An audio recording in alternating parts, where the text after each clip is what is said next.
समय सारणशीलन भाग 2 प्रश्न नंबर 230। ये गुणोत्तरमा छंद चल रहा है। एव मुक्त्वा न पक्षपातम स्वरूप गुप्ता निवसन्ति नित्यम विकल्प जाल द्युत शांत चित्ता तयेव साक्षात् अमृतम पिबन्ति। इस पर चर्चा करते हुए कल अपन ने एक बात कही थी कि अमृतचंद्राचार्य को स्वरूप गुप्त ये उपाधि बहुत पसंद है।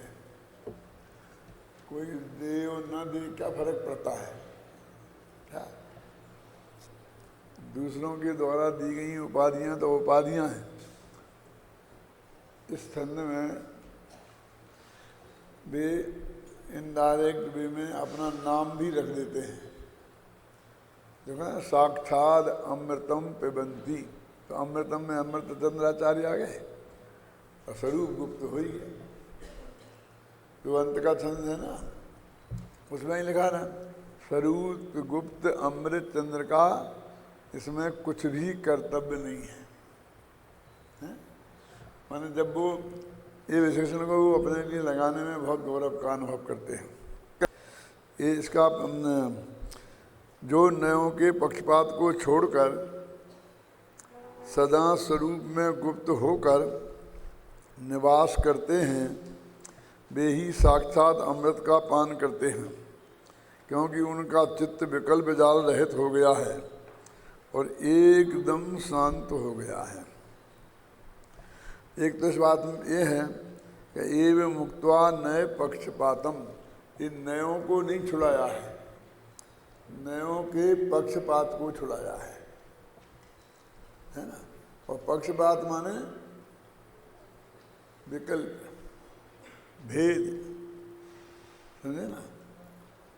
पक्षपात माने कोई जो जैसा पक्षपात आप दुनिया में समझते हो ना, ये जो शिकायत करते हैं कि साहब मेरे साथ ऐसा पक्षपात हो गया, तो सुमित जी के सामने प्रवचन में कह रहे थे ना आपसे, कहाँ आपके साथ पक्षपात कैसे हो सकता है, क्योंकि जब सब कुछ आपका आपके ही हाथ में है, उपादान की अपेक्षा, और निमित्त आपके कर्म का उदय है जो आपने ही बांधा था।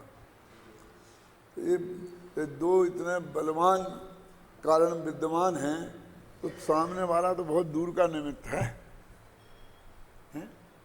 अंतरंग निमित्त और उपादान, क्यों? ये दो तो अपना ही है ना, बिल्कुल, जिसमें कोई किसी को बदल नहीं सकता। माना ना तो हमारे आत्मा को बदल सकता है और ना हमारे कर्म वाले निमित्त को बदल सकता है ना। वो अपन ने समय सार की गाथाएं लिखी ना, पंडाधिकार का पद्यानुवाद में लिखा ना कि निज आयु क्षय से मरण हो यह बात जिनवर ने कही, तुम्हें मार कैसे सकोगे जब आयु हर नहीं सकते। क्योंकि उसके लिए आयु का अपहरण करना पड़ेगा ना। हम तो तुम्हें गोली मार देंगे तो तुम 9 कर्म में मारोगे, आयु कर्म को तुम कुछ नहीं कर सकते। तो हमारे निमित्त को भी तुम नहीं बदल सकते हो। वो कर्म जब हमने बांधे थे तब भी तुमने कुछ नहीं किया था, हमने जैसे भाव किए थे उनके अनुसार ही बदले थे। अभी आप कह सकते हो कि नहीं नहीं वो होता है ना, संक्रमण होता है, उत्कर्षण होता है, अपकर्षण होता है। मैं इनमें ज़्यादा उलझना नहीं चाहता हूँ, लेकिन ये तो नक्की ही है ना कि वो तो तुम्हारे भावों के अनुसार ही होगा कि सामने वाला कर देगा। अपनी समस्या तो ये है कि सामने वाला कुछ नहीं करता है ना। वो निमित्त बिल्कुल असक्त है। मैं नपुंसक नहीं कहना चाहता हूँ, आप समझे ना, एकदम असक्त, आप में कुछ भी करने में एकदम असक्त है। तो एक तो नए के पक्षपात को छुड़ाया है, नए को नहीं, नए के विषय को भी नहीं, पक्षपात को छुड़ाया है, और स्वरूप में गुप्त होकर निवास करने के लिए कहा है। गुप्त का मतलब होता है, और आप जो गुप्त का अर्थ समझते हैं वो नहीं है। ये मेरी बात गुप्त रहने देना, किसी को पता नहीं चल जाए। ऐसा तो कोई गुप्त कभी दुनिया में आज तक हुआ ही नहीं है कि आपकी कोई बात किसी को पता ना चल जाए, है ना। कैसा हम मुंह से निकालेंगे तभी तो किसी को पता चलेगी ना। हम जबान पे ही नहीं लाएंगे तो फिर कहाँ रखोगे? मन ही में रखेंगे तो मन पर है ज्ञानी को पता चल जाएगा, केवल ज्ञानी को पता चल जाएगा। किसी को पता नहीं चलेगा, ये कैसे संभव है?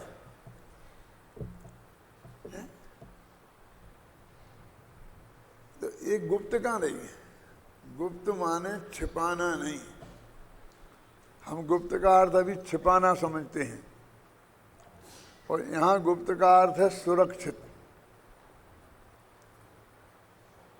आप समझे ना?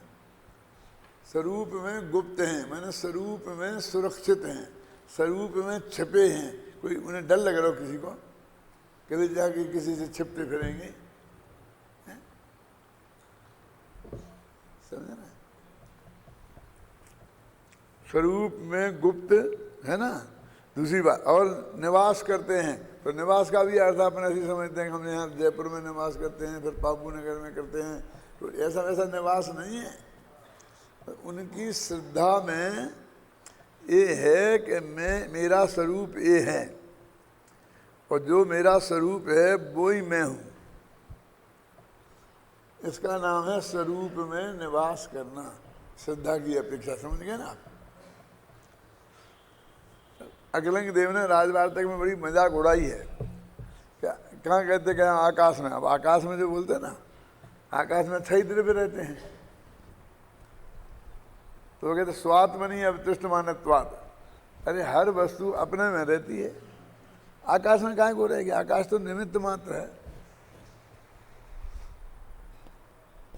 तो इसको हम पहले ऐसा उदाहरण देके समझाया करते थे कि आप अपने गांव से आए इधर जयपुर में, तो किसी धर्मशाला के में चाहे इसमें एक कमरे में आपने अपना थैला वैला जो थोड़ी बहुत सामान थी वो रख दिया, फिर नहाया धोया निपटे, और असली सामान तो अपनी जेब में रख लिया। क्या समझ गए आप? असली सामान माने जोखम। अब वहाँ पर वे चीथड़े पड़े हैं, आपके पहने पहनाई चड्डी बनियान क्यों जो उतारी है आपने, वो थोड़े पड़े हैं, एक थैला पड़ा है। आओगे कहाँ है? आप कहाँ रहते हैं? कहाँ हैं ठहरे? कहाँ हैं? धर्मशाला। अरे तुम यहाँ यहीं ठहरे हो पूरे के पूरे, तुम्हारा आत्मा भी इस देह में ही है। यदि देह तुम्हारी हो तो वो भी यही है, और नगर नारायण तुम्हारा हो तो वो भी यही है। अब वहाँ बचा क्या? तो वहाँ ठहरना कहना, वहाँ रहना कहना, किसका क्या अर्थ है? हर आदमी अपने आत्मा में रहता है। आत्मा में रहता है, आत्मा ही जो है ना वो स्वयं में रहता है। अब वो जहाँ जाएगा वहाँ फिर रहना भी वहीं होगा। अब हम 6 महीने से जयपुर नहीं आए, हम जयपुर में रहते हैं। कहाँ रहते हैं? जयपुर में। तो वो ये कहते हैं आकाश में रहते हैं, तो ये कहाँ के लाए तुम? स्वात्मा नहीं, अपने आत्मा में रहते हैं, है ना। लेकिन उस वक्त जब पढ़ते थे हम लोग, तो हम बोले क्या बातें कर रहे हैं, क्योंकि उसका जो आध्यात्मिक ज्ञान भी नहीं था और रस भी नहीं था। तो वही लगता था कि आचार्य महाराज ज़्यादा घी खाते होंगे, फिर व्यर्थ के तर्क में तर्क इनके दिमाग में सूझते हैं। अब कोई ये पूछे कि तुम कहाँ रहते हो, तो हम ये बताएं कि आत्मा में कि ये बताएं कि जयपुर में, बोलो क्या है? देखो, वे साक्षात अमृत का पान करते हैं। अब हमें समझते कोई अमृत होता होगा और जिसको पी लेने के बाद में फिर आदमी मरता नहीं होगा। अमृत की व्याख्या ऐसा ही जगत में लोग करते हैं कि जिसके पी लेने पर ये मरे नहीं, इसलिए उसका नाम क्या पड़ा? अमृत। तो ये कहते हैं ऐसा अमृत, तो आचार्य ऐसा लिखा है पंडित जी ने कि ऐसा अमृत तो जगत में आज तक कोई दिखाई दिया नहीं। क्योंकि यदि होता तो हमारे लाखों वर्ष पुराने लोग दिखाई देते, एक आध ने तो पिया होगा। वो होता तो कोई तो पीता। देवों को अमर कहते हैं, एक नाम देवों का अमर अमर है। क्यों? लेकिन भाई साहब देव भी मरते हैं ना, मतलब बहुत काल तक जिंदा रहते हैं, इसलिए उन्हें अमर कह देते हैं। उस शब्द का क्या भाव है? अमर का अर्थ अमर नहीं है। जैसे अमर का अर्थ अमर नहीं है, वैसे ही अमृत का अर्थ अमृत नहीं है। कोई अपने शिविर के टाइम पर बहुत क्लासें बहुत वो सब चलती थी, तो एक आदमी बोल रहे थे कि गंधर्व भी देव हैं, सर्वार सिद्धि के देव भी देव हैं। वे देव गति के हैं, लेकिन भाई साहब उनको अहिमिंद्र बोलते हैं। वहाँ एक भी देव नहीं रहता है। क्या वहाँ देव नहीं, देव तो साधारण जनता को बोलते हैं। वहाँ तो सब अहिमिंद्र है। और सब अहिमिंद्र है का अर्थ क्या है रमेश जी? कोई इंद्र नहीं है। सब लिखा है तुम्हारे तत्वा सूत्र में, कल्पोपन्ना कल्पातीताश्च सूत्र है ना। क्या अर्थ है इसका? कि कल्पों में उत्पन्न कल्पोपन्न और कल्पों में उत्पन्न नहीं होंगे कल्पातीत। तो 16 श्लोक को बोलते हैं कल्प, और उसके ऊपर बोलते हैं कल्पातीत। क्यों बोलते हैं कल्प? ये तो पढ़ा होगा ना तुम सुनने में सब, कि वहाँ में ये इंद्र, ये सामानिक, ये पार्षद, ये लोकपाल, ये अनीक, ये पिकीर्णक, ऐसे कल्प माने भेद, ऐसा उनमें भेद है। एक सौधर में इंद्र बनता है ना, तो जब वो आता है जन्म कल्याणक में तो काय पे बैठ के आता है? ऐरावत हाथी। हाथी कौन सी गति का जीव होता है? त्रिंज गति का। लेकिन वो हाथी त्रिंज गति का नहीं है। क्यों? वो तो पहले स्वर्ग का अभियोग्य जाति का देव है। वो 10 जातियां होती हैं ना, कौन? इंद्र, सामानिक, उनमें एक अभियोग्य जाति होती है जो सवारी का ही काम करती है। वो हमेशा वो हाथी तो अपना यहाँ जगत में हाथी प्रसिद्ध है ना, पर हाथी सबसे बढ़िया सवारी मानी जाती है। तो उसने हाथी का रूप धर लिया होगा, लेकिन उस हाथी का वर्णन तो पढ़ो। ऐसा हाथी आज तक कहीं देखा है? कितनी सूंडें, कितने हैं? क्या वो हाथी थोड़ी, वो विचित्र टाइप का जानवर है, और वो देवगति का जीव है। उसे एक क्लिपसिक जाति के देव होते हैं। वे क्या काम करते हैं? जो अपने यहाँ सफाई कर्मचारी करते हैं। तो वहाँ सफाई की जरूरत पड़ती होगी, और यदि पड़ती होगी तो 16वें स्वर्ग के ऊपर नहीं पड़ती होगी, तो वहाँ कौन करता होगा? यानी ये 10 तरह के भेद हैं। कल्प माने भेद। देखो वहाँ कोई भेद नहीं है, सब बिल्कुल बराबरी के हैं। उसका नाम है अहिमिंद्र, अहम इंद्र। यानी सब देव नहीं हैं, सब इंद्र हैं। मैं पंचकल्याण को मैं कभी कभी बोलता हूँ, फिर सब लोग आकर के मेरे को टोकते हैं कि अब मत कहियो ऐसा, नहीं तो फिर गड़बड़ हो जाएगी। क्या कहता हूँ? साहब सौधर्म इंद्र की सभा लगी है और उसमें 16 इंद्र बैठे हैं। कौन 16 इंद्र कौन है? अब वो सब प्रतिष्ठाचार्यों से पूछो, 16 इंद्र होते हैं? होते ही नहीं है। इंद्र ही 12 होते हैं, सुना आपने कभी? 16 इंद्र तो बहुत सुने होंगे, लेकिन इंद्र 16 नहीं होते, इंद्र 12 होते हैं और 12 प्रतीन्द्र होते हैं। तो क्या 12 बोलो क्या 24 बोलो? यदि प्रतीन्द्रियों को भी इंद्र कहना है, हिंदुस्तान में राष्ट्रपति कितने होते हैं? 1, और उपराष्ट्रपति को भी शामिल करना हो तो 2 कह लो, लेकिन 16 तो किसी गिनती से ही नहीं होते, है ही नहीं। वो चल रहा है धड़ाधड़ है। जो जगत में है ही नहीं वे खरीदे जा रहे हैं और वे बेचे जा रहे हैं।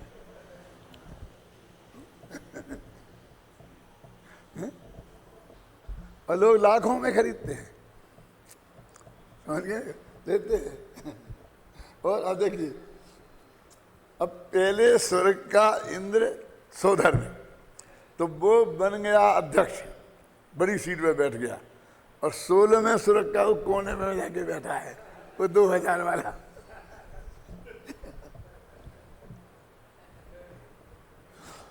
वो सोधर्म की सभा में क्यों आएगा 16वें स्वर्ग का इंद्र? ये पहले इंद्र की सभा में 16वें स्वर्ग का इंद्र क्यों आएगा? कभी ऐसा किसी पंच कल्याणक में ऐसा नहीं हुआ जो चौथे काल में 24 हुए थे उनमें से हैं? तो वो इंद्र सभा ही नहीं है,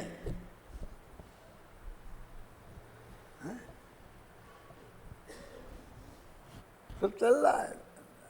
सब लोग कहते नहीं मत बोलना मत बोलना, बाबू भाई भी कहते थे अभी दुनिया में चल रहा है आप मत बोलो। तो कभी कभी ये कहते थे आप लिख दो ये, मैं कहता हूँ कि मैं लिख तो सकता हूँ लेकिन मैं कभी लिखूंगा नहीं। क्यों?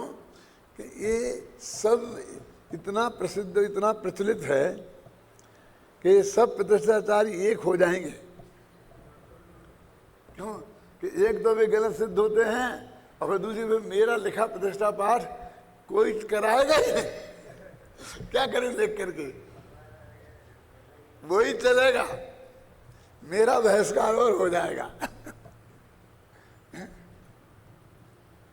मैं तो नैरोबी के पंच कल्याणक में भी ये बात बताई थी, तो बाबू भाई वो धन्यलाल जी बोले पंडित जी रहने दो, ठीक है भैया रहने देते हैं, क्या करें।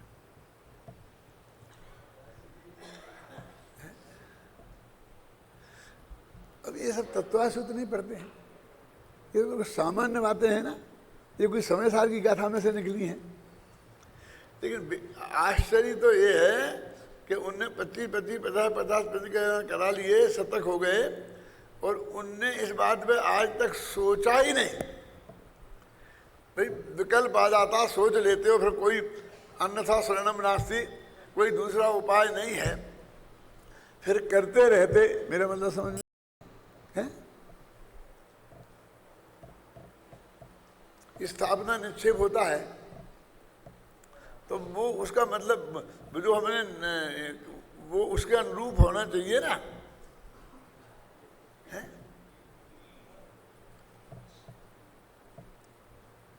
उसके अनुरूप होना चाहिए, तो वो कुछ नहीं है, चल रहा है। हम जैसे बैठे हैं, हम भी बैठे हैं। मैं तो बंद ही कर दिया बैठना, मैं तो जाता हूँ पंच कल्याणकों में, तो अकेले प्रवचन में करके अपने घर चला जाता हूँ 99%। कभी कभी लोग पकड़ के लोग ले जाते हैं 10-5 मिनट को, मैं बैठ जाता हूँ। आप समझे ना? लेकिन मुझे तो ऐसे ऐसे विचार आते हैं कि क्या क्या हो रहा है, सारा बच्चा क्या सीख रहा है, क्या जान रहा है, सारे तुम एक स्वर पे। मुझे अभी पूछना किसी पंच कल्याणक में 5 लाख आदमी होंगे, इंद्र कितने होते हैं क्या? तो पंडित साहब सब बोलेंगे 16।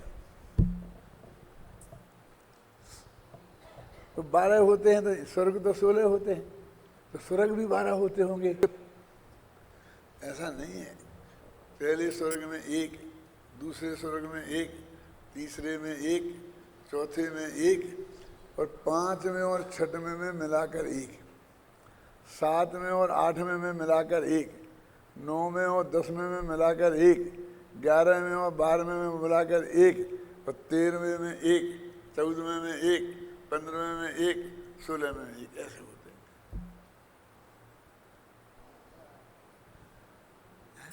क्या ऐसा ऐसा मैं समझा कि दुनिया में मूर्ख बाहर ही बाहर ही बाहर है। इन्हें तत्वासु की परीक्षाएं पास करके शास्त्री की डिग्री लेके जाएंगे, उनने भी इसमें माथा लगाने की कोशिश नहीं की होगी। ये कभी उनके चित्त में भी प्रश्न खड़ा नहीं हुआ होगा कि ये तो यहाँ तो बारह ही दिख रहे हैं चौदह। अरे नवोकार मंत्र जैसी चीज में मंगल और उत्तम में आचार्य उपाध्याय को छोड़ दिया गया है, इसकी तरफ किसी का रस नहीं जाता है। क्यों? मैं किताब लिख सका हूँ, लाखों छप चुकी है, कम से कम 200 व्याख्यान कर चुका हूँ, हजारों लोगों ने सुना है, उस व्याख्यान की प्रशंसा की है, फिर भी उस पर उपयोग में नहीं आता उनमें ज़्यादा। इतना होने के बाद नहीं जाता। इससे मालूम पड़ता है कि 6 उपसव में जो होता है ना, ज्ञान का गेय बनना होता है, वही ज्ञान का गेय बनता है, और जो नहीं बनना होता वो नहीं बनता है। आप 100 सिर के हो जाओ। अभी देखो इसमें हर शब्द का अर्थ अलग है ना। कौन सा? मैंने बताया पक्षपात का अर्थ अलग है, गुप्त का अर्थ अलग है, और अमृत का 3 के बता दिए ना, और निवास का चार के अर्थ तो बिल्कुल अलग टाइप के हैं। वो मैंने यहाँ बहुत स्पष्ट शब्दों में बताए हैं आपको। अब देखें कितनों को याद रहते हैं, क्योंकि उनका चित्त विकल्प जाल से रहित हो गया है और एकदम शांत हो गया है। अब हम शांत का अर्थ क्या समझते हैं? बोलो कि बहुत आकुलता हो जाए, चेहरे फीका पड़ जाए, ऐसा हो जाए तो उसे हम चित्त में अशांति बहुत है। और हम यदि भगवान आत्मा की चर्चा कर रहे हों तो बहुत शांति है। इसके विरुद्ध शांति की बात कर रहे हैं यहाँ पर। ये निश्चय नैसे में शुद्ध बुद्ध हूँ, इसका नाम अशांति है। ऐसा ध्यान करना, शुद्धोहम बुद्धोहम निरंजनोहम, एकदम शांत होकर ऐसा करना। ऐसे विकल्प करेंगे तो शांत कैसे होंगे? शांत दशा तो निर्विकल्प दशा का नाम है। सुख और शांति में अंतर समझते हैं? अपने यहाँ 2 शब्द है ना, कौन कौन से? सुख और शांति। क्या फर्क है दोनों में? अरे सुख गुण की पर्याय है और शांति चारित्र गुण की पर्याय है। तो अशांति कसाय का नाम है, विकल्पों का नाम है, आप समझे ना। और आकुलता का नाम दुख है। तो ये तो बता दिया आपने शब्दों का खेल, लेकिन हमें तो ये बताओ कि इनमें प्रैक्टिकल करके बताओ, हम कैसे निर्णय करें कि शांति क्या है और सुख क्या है। आप 10 दिन से भूखे हैं, उपवास नहीं किए हैं, आपको खाना नहीं मिला, समझना क्या? 10 दिन से भूखे हैं, खाना नहीं मिला, इसलिए बहुत अशांति थी चित्त में, क्योंकि आगे ठिकाना भी नहीं है कभी मिलेगा कि नहीं मिलेगा। और आकुलता भी बहुत है ना। दोनों है ना, अशांति और आकुलता। और खाना मिल जाए तो दोनों चली जाएंगी। अब देखते हैं थोड़ा कि सामने थाली आपके बढ़िया से बढ़िया व्यंजनों की आपको परोस दी, क्या तो अशांति तो मिट गई और आकुलता बनी हुई है, क्योंकि पेट में खाना नहीं पहुंचा। दुख तो वेदन हो रहा है ना, लेकिन अब कहीं मिलेगा नहीं, न मालूम कब तक नहीं मिलेगा।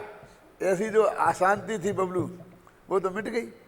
लेकिन अब बस खाने वाले हैं। अब इनने कही कि शुरू करो, बस फिर तो फटाफट अपना ही माल है?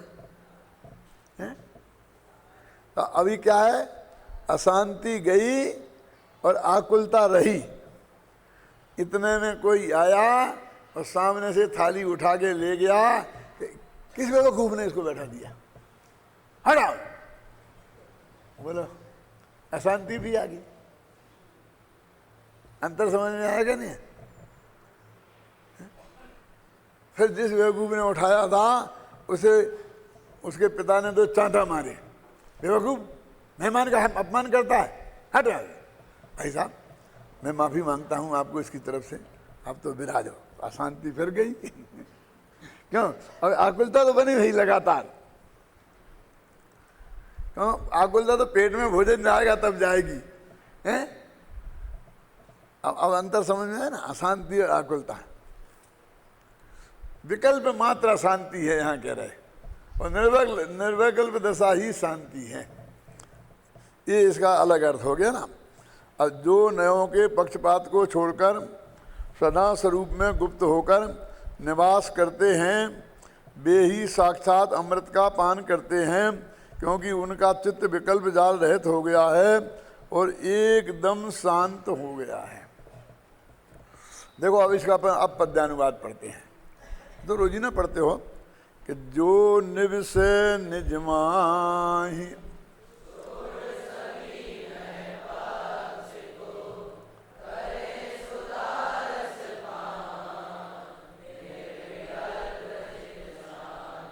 है ना, बिल्कुल अक्षर से अनुवाद है क्या नहीं उसका। अब देखिए अपन ने ये दो सोठा बनाया, इतना छोटा सा, और अभी बनारसी दास ने ये छंद बनाया। इसी कलश का अनुवाद है जी, पहले पढ़े अब। जी न करे न ये पक्ष विवाद, धरे न विखाद अली के न भाखे।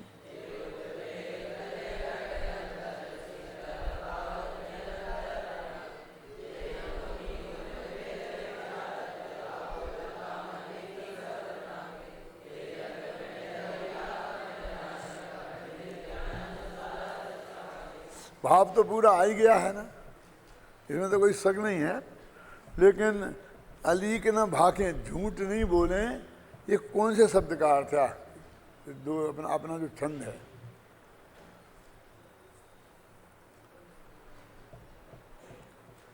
यदि ये उसका पद्यानुवाद है तो ये कौन से शब्द का ये अर्थ है?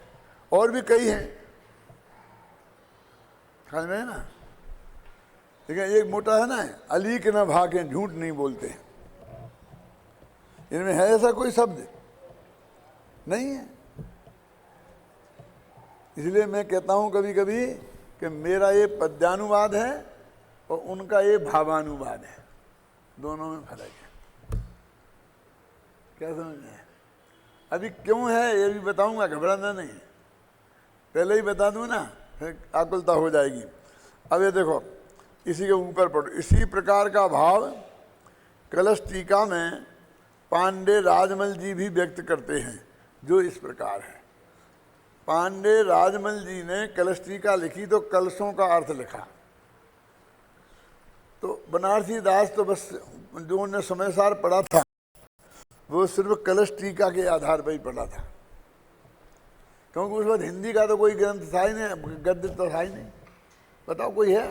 शांति जी माने बनारसी दास जी 400 वर्ष पुराने हैं, तो 400 वर्ष पहले की कोई हिंदी टीका समयसार की उपलब्ध है क्या? नहीं है। वे संस्कृत जानते नहीं थे, प्राकृत जानते नहीं थे क्या, तो उन्होंने समयसार कलश टीका के आधार पर ही पढ़ा था। वो तो यही समझते हैं कि इस कलश में ये सब होगा, क्योंकि उनके गुरुजी ने लिख दिया है। और वो पांडे राजमल जी पंचाध्यायी वाले हैं, और वो पांडे राजमल जी यहीं बैराठ में रहते थे। बैराठ समझते हो? विराट नगर। यहाँ पर अपन दिल्ली जाते हैं तो रास्ते में एक साहेबपुरा करके गांव आता है, वहाँ से अलवर जाने के लिए रास्ता फूटता है, तो उस रास्ते में एक विराटनगर गांव आता है। वहाँ पर एक भट्टारक जी थे। भाई तो अपना भट्टारक जी के तो मालूम, खेतें होती थी, ज़मीनें होती थी बड़े बड़े, वो तो एक तरह से छोटे मोटे जागीरदार, ये महंत होते थे ना, आदियानियों में महंत और श्वेतांबरों में यति और दिगंबरों में भट्टारक, क्योंकि उन्हें ज़मीनें दान में मिलती थी, उन्हें मकान भी दान में मिलते थे। देखो एक खतरनाक बात कह देता हूँ, अभी सुन लेना। ये अपने जितने मठ मंदिर हैं, अपनी संस्थाएं हैं, सब ये सब 99% उनके धन से चल रही हैं कि जिनके आगे नाचना पीछे पड़ा कुछ नहीं था। या तो विधवा थी या वे बाल बच्चे नहीं थे, बांझ थी, आप समझे ना, उनके प्रति उनका अब वो धन कहाँ जाए। अब वो भाइयों से, देवरानी जेठानी से इतना झगड़ा होता रहता था, उन्हें देने का भाव रहता नहीं था। तो अंत तो गत्ता धर्म मंदिर में ही होता है, तो सब मंदिर को दे देते हैं। ये जितनी ज़मीनें जायदादें हैं जो लगी हैं ना मठों के साथ, हमें भी बहुत लोगों ने देने की कोशिश की, हमने नहीं लिया आज तक। मालूम एक देवरी है ना सागर के पास, वहाँ 25 बीघा ज़मीन, यहाँ आके बैठे रहे 6 दिन तक कि ये ले लो साहब, एक शर्त है इसे बेचना नहीं, बस आपको जो बनाना हो बनाना। मैंने कहा महाराज हमको नहीं चाहिए, तो हमें भट्टारक बनाओगे कि हम इतनी ज़मीन जायदादें इकट्ठी कर लें और फिर जाके देवरी अपनी जायदाद संभालने जाएं। देवरी है सागर के पास, नाथुराम प्रेमी वाली देवरी, वहाँ से यहाँ जयपुर में यहाँ एक मंदिर है अपने यहाँ का जौरी बाजार के आसपास, एक अग्रवाल भाई का। देखिए ये मंदिर आप संभाल लो, हमारा घर भी पूरा ले लो। वो घर में ही मंदिर है और आप अपना केंद्र बना दो। मैंने कहा भैया हमको तो ये बहुत मंदिर है, हमको तो यहीं जाना भारी पड़ता है, हम वहाँ तुम्हारा कहाँ जाएंगे समझ। हमने नहीं लिया शांति कुमार लाल जी, बहुत उनने हमसे कहा हमें नहीं चाहिए। सोनगढ़ में खेरागढ़ वालों का जो मकान था, जो जहाँ बिल्कुल अध्यक्ष में रहते थे ना, कौन हरभाई बोरा, उनके बगल में, उनने हमको बहुत देने की कोशिश करी। मैंने कहा सोनगढ़ वालों को दे दो, कि नहीं साहब हमें तो जयपुर में देना है। हम करेंगे क्या इसका? बोले आप यहाँ आओगे सोनगढ़ में, देश में रहना। मैंने कहा सोनगढ़ में अपने मकान में रहना पड़ेगा तो हम आएंगे काहे को? हम तो जहाँ जाएंगे निमंत्रण से जाएंगे, ठाट बार से जाएंगे, वो व्यवस्था करेगा, यहाँ आके हम रोटी बनाएंगे। यहाँ आकर के हम क्या करेंगे? हमें नहीं चाहिए, नहीं लिया। क्यों? हमें पक्का पता था ये भट्टारकों के लक्षण है। लिए होते ऐसी जायदादें ना, एक बहन मंडला में हमारे नाम मकान, संस्था के नाम मकान लिख के छोड़ गई, बस। अब वो कहाँ हमारे कब्जे में नहीं आ रहा है, अब करो मुकदमा लड़ो जाकर के, फिर वहाँ पेश ही करो। जो बैठे बस वही हड़पना चाहते हैं। आप समझे ना मैं क्या, ये क्या ऐसे भट्टारकों के पास खेती हो जाती थी, मकान हो जाते थे, और बस वे उनके संभालने में सारी जिंदगी जाती थी। अभी जाके मैंने जो बताया है ये सब इसमें बोल रहा हूँ, जाके सब जगह सर्वेक्षण कर लेना उनके पास जितनी जमीन जायदादें हैं वो कैसे उपलब्ध हुई थी। क्या खेती है, खेती करा रहे हैं, नौकर हैं, फिर चाकर हैं, फिर बोले रहे क्या नाम, ट्रैक्टर आ गए, मशीनें आ गई, गाड़ियाँ आ गई, नौकर चाकर सब लग गए। ऐसे भट्टारक जी थे यहाँ विराटनगर में, जैसे भी होंगे। मैं उनको पता नहीं, मैं हाथ जोड़ता हूँ, कोई उनके बारे में कुछ नहीं कह रहा हूँ। मैं तो सामान्य भट्टारक की प्रवृत्ति के बारे में बता रहा हूँ। तो मैं उनके यहाँ ये पंडित राजमल जी रहते थे और ये इतने अध्यात्म के रसिया थे। अब भट्टारक तो अपने प्रशासन में रहते थे, जैसे राजाओं के यहाँ राजगुरु रहते थे ना, वो धर्म करते रहते थे। राजा उन्हें बड़े सम्मान के साथ रखता था, उन्हें कोई नौकर नहीं कह सकता था। यदि कह दे तो राजा से ऐसे ऐसे दंड मिलेगा उसे। उसका नाम उनने राजगुरु रखा। राजा कहता हमारे गुरु हैं और तुम कह रहे राजा के नौकर हैं। आप सब गुरु हो, नौकर नहीं हो। तब भी दिमाग में से निकाल देना कि हम नौकरी करते हैं।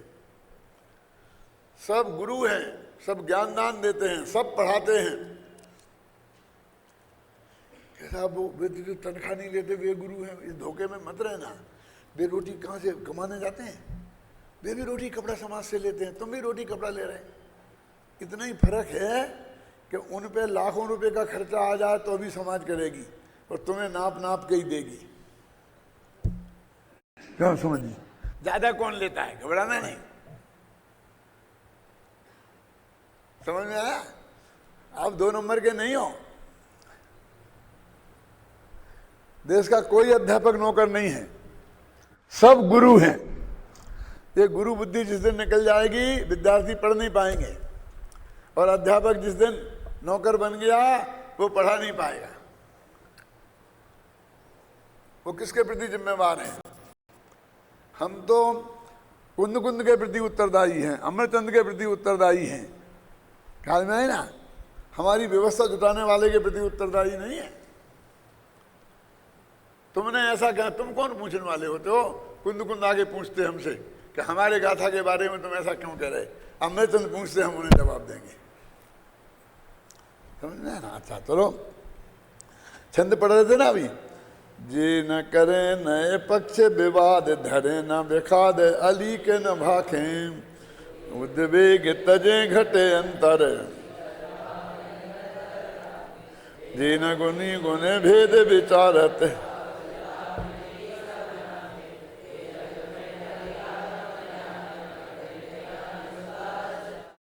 अब मैं आपको ये बताना, इसका अर्थ मैंने इसके पीछे लिखा है, वो अपन पढ़ लेंगे, और इसका भी अभी डायरेक्ट भी कर सकते हैं, लेकिन ये बताना चाहता हूँ कि पांडे राजमल जी ने क्या लिखा, और उसमें से ये सब बातें इनने इस छंद में रख दी।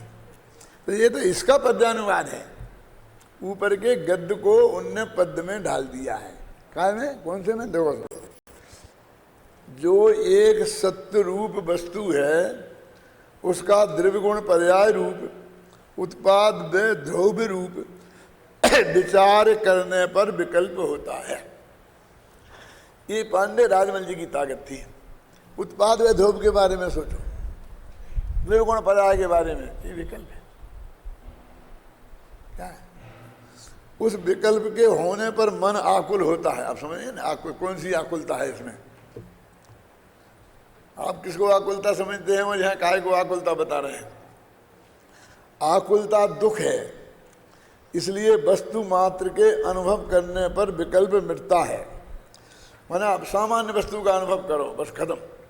विकल्प मिटने पर आकुलता मिटती है, और आकुलता मिटने पर दुख मिटता है। इससे अनुभवशीली जीव परम सुखी हैं। अनुभवी, अनुभवशीली माने अनुभव करने वाले, वो परम सुखी हैं। अब इसका उन्होंने ये लिखा, ख्याल में है ना। ये तो मैंने इतना छोटा अंश दिया है, राजमल जी की तो काफ़ी बड़ी टीका है, होगी 1 पेज की कम से कम, लेकिन ये महत्वपूर्ण अंश दिया है कि जिसका उन्होंने ये छंद बनाया है। तो देखो, अभी अपन सबसे ऊपर से पढ़ते हैं। उक्त छंद में स्वरूप गुप्त पद आया है। आचार्य अमृतचंद को यह पद अत्यंत प्रिय है। वे इस पद का प्रयोग बार बार स्वयं के लिए करते हैं। अंतिम कलश, जो एक प्रकार से प्रशस्ति का छंद है, उसमें वे स्वयं को स्वरूप गुप्त अमृतचंद्र कहते हैं। यहाँ भी वे कह रहे हैं कि जो व्यक्ति स्वरूप में गुप्त रहकर निवास करते हैं, निजात्म स्वरूप का आश्रय करते हैं, वे साक्षात अमृत पान करते हैं। इस प्रकार स्वरूप गुप्त और अमृतचंद्र, ये दोनों पद इस छंद में भी आ गए हैं। आ गया? उक्त छंद का भाव पंडित जयचंद जी छाबड़ा भावार्थ में इस तरह लिखते हैं। राजमल जी का पढ़ लिया, जयचंद जी का और लेते हैं कि जब तक कुछ भी पक्षपात रहता है तब तक चित्त का क्षोभ नहीं मिटता है। अब ये जब तक कुछ भी पक्षपात रहता है माने वो विकल्प खड़ा रहता है, बस खत्म। यहाँ पक्षपात वाला वो फिर निकाल देना, वो पक्षपात जो तुम्हारे दिमाग में घुसा है।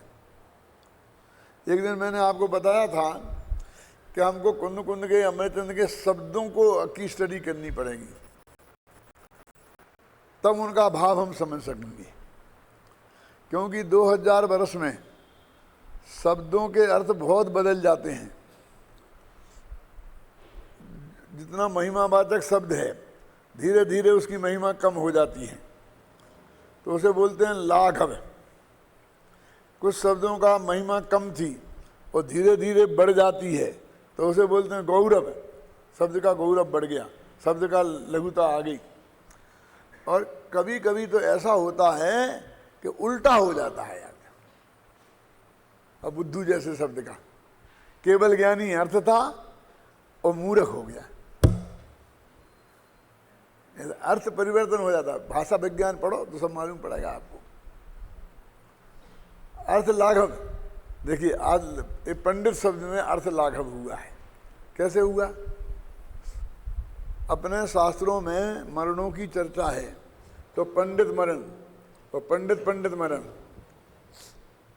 ये सब शब्द सम्य दृष्टियों से ऊपर के लिए प्रयुक्त हैं। यहां तक कि अनंत भगवान को भी पंडित कहा है। और आज धीरे धीरे उसका अर्थ ऐसा हो गया, ये पूजा पाठ वाले पंडितों ने ये दुर्दशा कर दी है कि भला आदमी आपके नाम के सामने पंडित लगाने में उसे शर्म आती है।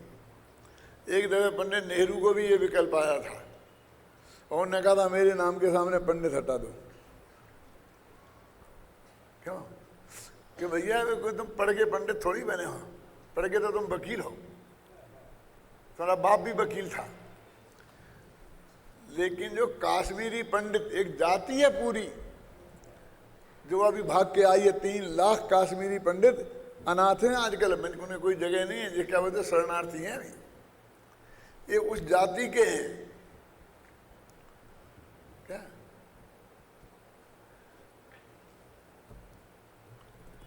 और इनकी माँ पंजाबी थी, क्यों कश्मीर पंजाब पास पास में है ना, स्वरूप रानी। इसलिए एक दफे उन्होंने कहा था, जब वो आया हुआ था ना भिंडरा वाला का झगड़ा और पंजाब का होत, तो उन्होंने कहा था कि मेरी माँ पंजाब की है, मैं पंजाब तो मेरी मातृभूमि है, माता की भूमि है, समझे ना। मैं पंजाब के साथ कोई गड़बड़ कैसे कर सकता हूँ? मैं तो पंजाब को समृद्ध देखना चाहता हूँ हैं। और कश्मीर मैं तो कश्मीर का हूँ, कश्मीरी पंडित थे वो। इलाहाबाद में कैसे आ गए, यूपी के कैसे बन गए? अरे उस जमाने में हाई कोर्ट सिर्फ इलाहाबाद में था सारे देश का, और सुप्रीम कोर्ट लंदन में। विश्वविद्यालय भी सबसे पहले एक इलाहाबाद में था। इलाहाबाद ज्ञान का केंद्र था। इसलिए वो जब वो हाई कोर्ट में वकालत करने लग गए उनके बाप, तो उन्हें इलाहाबाद में आके रहने पड़े। और विश्वविद्यालय सबसे बड़ा वहीं था। उस वक्त के लोगों को पढ़ो, सारे भाषा विज्ञानी, हिंदी के बड़े बड़े विद्वान सब इलाहाबाद विश्वविद्यालय के प्रोफेसर थे। तो ये इन शब्दों का ह्रास हो जाता है। दो उदाहरण दिए ना मैंने, कौन कौन से? पंडित शब्द का ह्रास हुआ है और बुद्धू शब्द का अर्थ परिवर्तन हो गया है। अब ऐसा शब्द भी आप खोज सकते हैं कि जो पहले बिल्कुल सामान्य अर्थ में प्रयुक्त होता था और अब धीरे धीरे वो बिल्कुल बहुत महान शब्द में हो गया। अब उसमें जरा कहना खतरे से खाली है, नहीं है?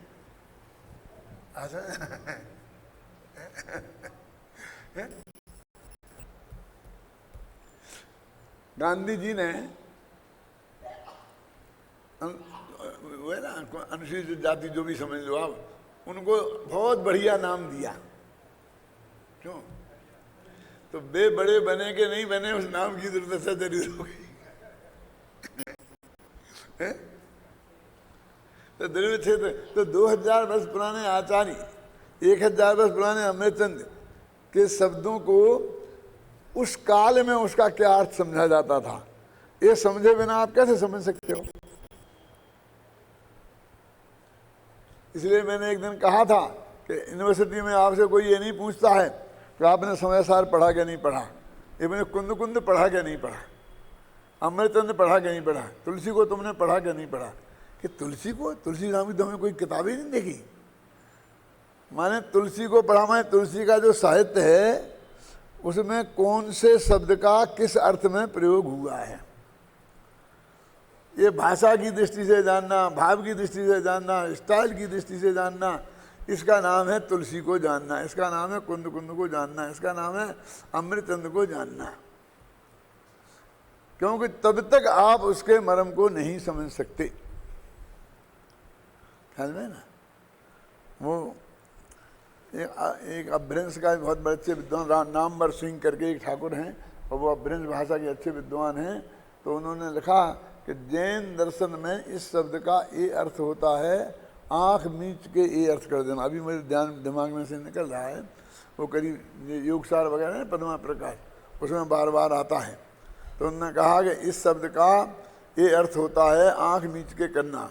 और दूसरा अहम अहंकार, ये शब्द है ना, आत्मा में अहंकार होना। अब अहंकार घमंड हो गया है, और वो सम्मान दर्शन था। ऐसे कई शब्द हैं। जब तक कुछ भी पक्षपात रहता, पक्षपात का अर्थ समझ गए ना क्या, विकल्प खड़ा रहता है, तब तक चित्त का क्षोभ नहीं मिटता। वो क्षोभ क्या है, वो विकल्प खड़ा, यही क्षोभ है। जब नयों का सब पक्षपात दूर हो जाता है, माने विकल्प खड़े खत्म है, तब वीतराग दशा होकर स्वरूप की श्रद्धा निर्विकल्प होती है। ये आ गए लौट के, स्वरूप की श्रद्धा निर्विकल्प हुई तो विकल्प वो पक्षपात था, विकल्प आकुलता थी। स्वरूप में प्रवृत्ति होती है और अतीन्द्रिय सुख का अनुभव होता है। ये इस कलश का अर्थ पंडित जयचंद जी छाबड़ा ने किया है। तो अपन ने पांडे राजमल जी, जयचंद जी छाबड़ा, ये सब अपन आज खत्म करना चाहते हैं। जो नयों के पक्ष में पढ़कर, पेज नंबर 232, विवाद नहीं करते, चित्त में विषाद को नहीं रखते, झूठ नहीं बोलते, आंतरिक उद्वेग को छोड़ देते हैं और सदा शांत रहते हैं, जो गुण गुणी के विचार में भी नहीं उलझते। देखो, गुण गुणी के विचार में भी को उलझना कहते हैं वो। और मन की समस्त आकुलता छोड़ देते हैं। जो बेजीव ही इस लोक में आत्म ध्यान धारण करके अखंडित ज्ञानामृत का रस चखते हैं, आत्मानुभव करते हैं। ये बनारसी दास के छंद का अर्थ है।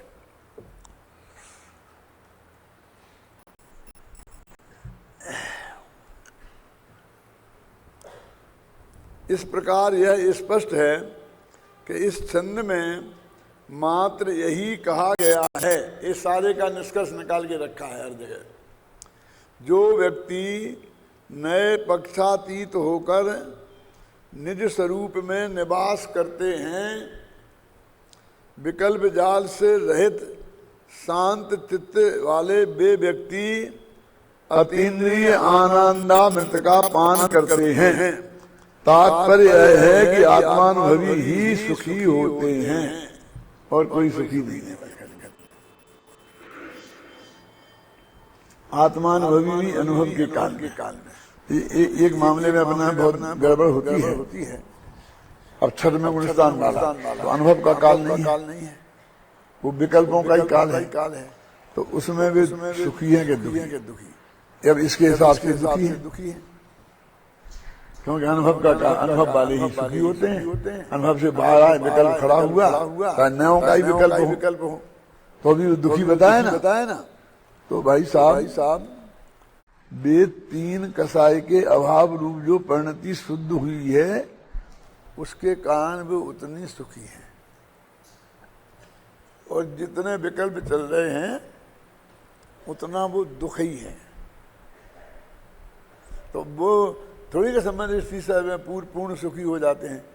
आत्मानुभव का सुख उन्हें आ जाता है, लेकिन जब तक केवल ज्ञानी नहीं हो तब तक भी अनंत सुखी तो नहीं होते हैं ना। तो अनंत नहीं होते, तो अनंत में से जितने हुए हैं तो बाकी दुखी कहलाए ना। तो दुखी कहना अच्छा नहीं लगता, लेकिन आप सोचो, ये भी बहुत झगड़ा चला था, समझ लीजिए आपको मालूम नहीं है कि एक दीपचंद जी सेठिया थे, नाम तो सुना होगा हमने, और लालचंद भाई थे, दो जने थे, गुरुदेव के दोनों अनुयायी थे। दीपचंद जी सेठिया ने ये कहा, अपने शास्त्रों में भी लिखा है, ये बनारसी दास में भी लिखा है कि उन्हें तो बाहर निकले तो भट्टी जैसा दुख लगता है। सम्यक दृष्टि का उपयोग बाहर आए तो भट्टी जैसा, अब सुना होगा ये सब, निहाल जी के भी उसमें है? जैसे उन्हें भट्टी में झोंक दिया। अब है सम्य दृष्टि, यदि सम्य दृष्टि नहीं रहे तो मजा आ जाए, उन्हें भट्टी में झोंका हुआ कैसे लगे। तो सम्य दर्शन कायम है और वो भट्टी जैसा दुख वेदन करते हैं क्या? तो लालचंद भाई ने कहा कि नहीं, ये बिल्कुल नहीं, सम्य दृष्टि को दुख का वेदन करता ही नहीं है, मतलब अपने स्वभाव का ही वेदन करता है। और सेठिया जी इस पक्ष में हो गए कि उनका लिखा था उसमें, जो उनकी एक किताब छपती थी। सेठिया जी को आपने सुना नहीं है, ये सरदार शहर में उनके बच्चे पोते अभी आते हैं अपने यहाँ शिविरों में, तो वो इतने आध्यात्मिक थे, गुरुदेव के पास भी गए थे और अपने इसी थे कि हम जब उनसे गुरुदेव की आज्ञा से उनसे मिलने गए इसी विवाद में के चक्कर में, तो उनके घर में जाते थे तो दरवाजे पर महिलाएं गीत गा के स्वागत करती थी किसी का भी मेहमान का। शादी विवाह में वो मिले थे अपने क्या पंचा सफरिया आप तो जानते होंगे, वो स्वागत ही है ना। तो ऐसा हम लोगों का वहां स्वागत हुआ। सर जब भोजन करने को बैठते थे तो उस वक्त महिलाएं गीत गाती थी और वो गीत सेठिया जी ने खुद बनाए थे और उसमें ऐसा था, आत्म को रस न्यारो उदगल को रस न्यारो, उदगल को रस न्यारो आत्म को रस न्यारो। ये भोजन में कोई रसमस नहीं है, ये तो पुद्गल का रस है, आत्मा का रस अलग है। मतलब भोजन संबंधी ये ऐसे गीत बनाए थे, उनकी किताब भी छपी थी ये करके वो सब। तो वो बहुत मतलब प्रसिद्ध थे दीपचंद जी सेठिया। श्वेतांबर से दिगंबर बने थे। सरदार शहर में 5000 श्वेतांबरों के घर हैं, उनमें अकेले दिगंबर बने थे वो खानी स्वामी की वजह से। अब उनमें बहुत चक्कर चलने लग गया कि वो दुख का अनुभव करता है कि नहीं करता है। तो आप उस झगड़े के बाद जितने भी प्रवचन हुए हैं गुरुदेव के, उनमें आपको ये बात बहुत जोर देकर के मिलेगी क्या कि सम्यदृष्टि जीव को आकुलता होती ही नहीं है, ऐसी बात नहीं है। वो दुख को जानते ही नहीं है, वेदन नहीं करते, ऐसी बात नहीं है। वो उन्हें रोते हुए भी देखा जा सकता है शास्त्रों में। सीता के वियोग में राम को रोते हुए, राम सम्बन्ध श्री राम थे और रोते हुए देखा जाता था। अथवा सीता दीक्षा लेके गई थी तब भी राम को रोते हुए देखा जा सकता है। तो वो इस बात को मतलब कहना चाहते थे और वो यहाँ आए थे जयपुर, वो खुद जाना चाहते थे सरदार शहर, लेकिन कोई कारणवश नहीं जा सके। तो उन्होंने हमें पाटनी जी, बाबू भाई, इन सबको भेजा था और हम उनके पास गए थे। हैं? हाँ, फूलचंद जी पंडित जी थे, बड़े दादा भी थे, सब थे। हम एक दो गाड़ी लेके गए थे, उनसे वो सब चर्चा का समाधान मतलब करने के लिए, समझ है ना। अब वो जो आता है ना गुरुदेव के प्रवचनों में, आपकी समझ में नहीं आता ये क्यों आ रहा, ये क्यों आ रहा। सम्य दृष्टि तो तीन्द्रिय आनंद का वेदन करता है, ये कहने वाले उन्हें दुख का भी वेदन करता है। ये क्यों बीच बीच में कह रहे, आप समझ गए ना। अब वो जो परिस्थिति होती है उससे संबंधित वो बात होती है और उसकी वजह से वो बात आती है सामने। वो इस तरह के विकल्प चलते हैं ना।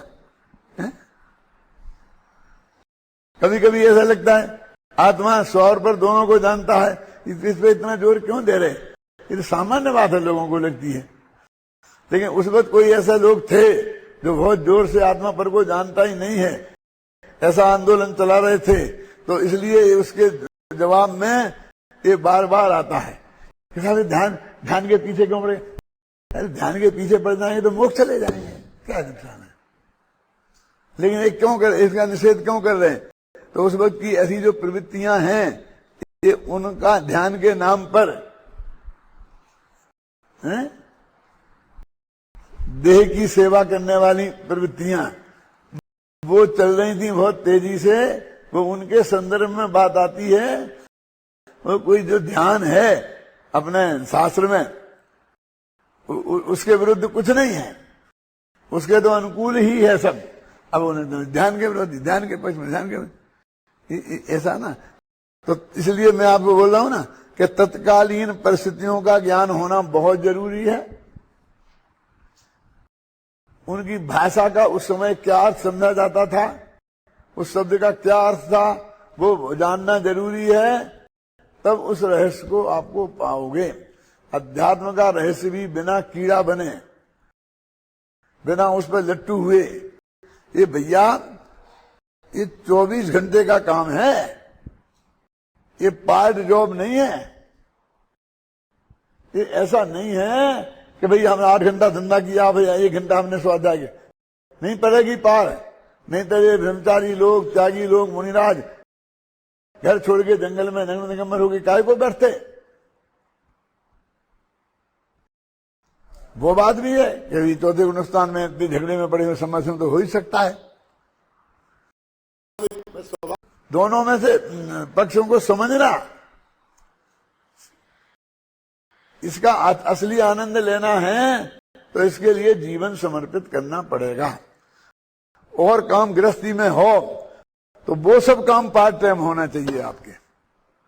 2 रोटियां कमाना पार्ट टाइम होना चाहिए, खाना पीना पार्ट टाइम होना चाहिए, रिश्तेदारी निभाना पार्ट टाइम होना चाहिए। क्या मैं कभी कभी ये कहता हूं कि साहब क्या कहना, रिश्तेदार आ गए थे तो बात करने लगे, इसी प्रयोजन में नहीं आ पाए। मैंने कहा अच्छा, यदि आपको ऑफिस जाना होता, डॉक्टर को ऑपरेशन करना होता और तुम्हारे सगे साले आ जाते तो उस दिन का ऑपरेशन नहीं करते, नहीं जाते। बोलो, अदालत में केस चल रहा था तो वकील साहब अदालत में नहीं जाते, कॉलेज में पढ़ाने के लिए प्रोफेसर साहब नहीं जाते। अकेली ये साफ सफाई ऐसी है कि जिसमें कोई आ जाए, गुरुदेव दादा बोलते बहाने खोजते हैं। सास बहू से कहती है कि बहू मैं मंदिर जा रही हूं, कोई और कुछ काम तो नहीं है, प्रवचन सुनने जा रही हूं, कुछ और काम होए तो बता दो। माने कुछ काम बता दे रहे तो जाना नहीं पड़ेगा। नहीं जाने का बहाना खोजते हैं। इससे पार पड़ने वाली बात नहीं है, ये तो समर्पण की चीज है।